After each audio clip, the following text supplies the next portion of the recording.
কষ্ট পেলে একটা সন্তানের নামে মামলা করে আবার জেল হাজতে পাঠায়। খালা কি এমন পাপ করেছিল, কি এমন কষ্ট করেছিল, কি এমন আঘাত করেছিল আপনাকে যে আপনার সন্তান আবার আপনি আবার আদালতে মামলা করে জেল হাজতে পাঠাচ্ছেন? আমি বাড়াইছি আমার মাইকে করে আমি ঠিক করতে থাকতে পারি না। আর বয়ের চোখ আমি খাবার করে করে থাকি। কিসের নিচে লুকিয়ে থাকেন? আর বয়ের লেগে আমরা মারে ধরি কোথায় লুকিয়ে থাকেন? খাটাতে হবে। খাটের নিচে আপনি লুকিয়ে থাকেন? হ্যাঁ, একজন মা তো থাকবে খাটের উপরে, কেন আপনি খাটের নিচে থাকেন? খাটের উপরে আর থাকি কেন? আমার মাইকে করে বয়ের চোখ আলা খাটের নিচে থাকে। ভয়ের জন্য আপনি খাটের নিচে? খালা কি করতো ছেলে আপনার সাথে একটু যদি বলেন। কি করবো এই যে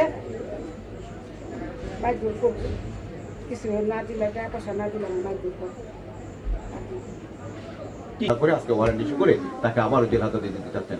আমরা সেই মায়ের কাছ থেকে শুনবো যে কতটা কি করছে একটু যদি বলেন আমাদেরকে। মানে যে চাকু নিয়ে আপনার যে আঘাত করছে, না চাকু নিয়ে যে আঘাত করছে, আপনি তো এই ছেলেকে 5 বছর জেল খাটছিল, সেখান থেকে আপনি নিয়ে আসছিলেন, তখন কি অবস্থানে পেলেন?